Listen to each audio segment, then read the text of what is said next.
கடலலை கொஞ்சும் திருச்செந்தூரில் விஸ்வரூபமே வேலையா பழமுதி சோலை அறுபடை வீடும் புண்ணிய தரிசனம் முருகையா திருநீர் அணிந்து வரும் போது நெஞ்சில் நிம்மதி பிறக்குது கந்தையா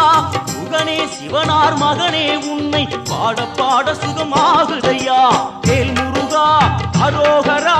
அரோகரா வேல் முருகா